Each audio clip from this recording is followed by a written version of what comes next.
うかつに喋っちゃうと怒られちゃうかもしれないですけれど、今回の一つ大きな特徴として、その効果音をですね、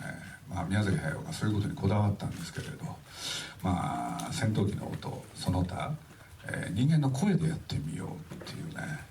そんなことをちょっと考えましてね、全部がそれじゃないんですけれど、人間の声でその効果音をやってみる、その試みが今回の一つの新しいものではないかと思っております。